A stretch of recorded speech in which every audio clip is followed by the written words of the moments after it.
Well, today we're going to talk about Amber Heard. May 22nd, 2016. Did you ever commit an act of domestic violence against Johnny Depp? She starts off with an eye lock and her chin up, and she has kind of pursed lips. She's not really happy with this. She deep swallows at the May 22nd date because she knows something's coming up. And you can see there's some fight or flight there. But then she goes out of her way not to get too wound up. We see massive eye accessing cues right at the beginning. So we see almost kind of going around the entire circle here. And this I have seen many times when someone has been prepared a certain way. And we see that a lot when they're trying to recall what to say, what do I do? But I also think that that is a potential deception indicator. I concur with you there, Chase, that we see lots of eye accessing cues. We see probably a memory of the event and then her eyes going up, remembering that she's most likely been coached, been advised. However, having said that, I went and looked at some of her baseline of her on chat shows, and her head really does wander around all over the place, and her eyes wander all over the place. So that eye wandering is within something of her baseline of when she tells a story, and partly how she creates quite a comic narrative around things, how she entertains people. Did you ever commit an act of domestic violence against Johnny Depp? Calls for a legal conclusion and irrelevant, but go ahead. Do you understand what I'm asking you? No.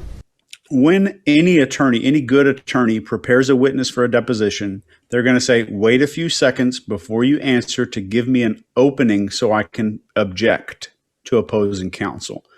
And that's just trial prep 101. You need to wait a couple seconds, give me a window to object before you start answering or say yes or no. Because if you answer before the attorney objects, the answer is still on record. Even if you strike it from the record, it's still on the record as being stricken from the record. And if the judge decides to keep it, that's something they call spontaneous utterance. So that could be one of the reasons, but we see her in all these other interviews. She's fine to answer questions, doesn't really over hesitate or over exaggerate any of these movements like we see here. So I think there's a likelihood of deception for this one statement. Do you understand what I'm asking you? No. No? Yes, I understand what you're asking. When she looks down her nose at these people when she's giving the answer, I think that hints at a narcissistic behavior, narcissistic personality. Is it your testimony that you never committed any act of what would be considered domestic violence against Mr. Depp? Calls for a legal conclusion and irrelevant to these proceedings. She's been told to give very broad answers. I did my best to defend myself and not get seriously hurt or be a doormat to whom this happens to all the time.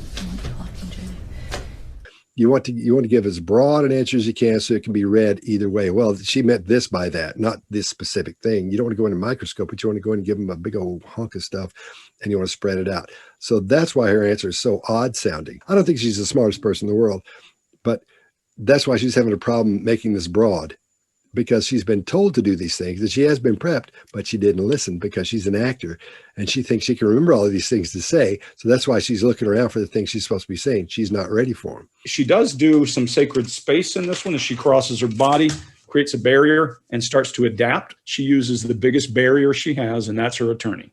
You'll see that over and over and over in this. She'll look at him before she answers the question. I agree with you, Greg, because what she's doing, she's leaning in and toward and almost on that other attorney, because she's using him as a barrier as well, and as a protector to take care of her.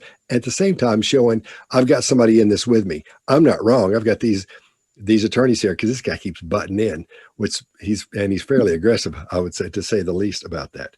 You know, Mark, I get people say, well, she's an actor and you can't read actors' body language. Well, not true, because an actor has only so much control over muscles and everything else that anyone else does. And most actors internalize, and then the symptoms come out as how they actually act well. I would say the internal eye movement, and then I want your comments on that, Mark, but the eye movement, everything she did with the exception of that demonstrative one is all internal conversation. It's down left, down right, down left, down right.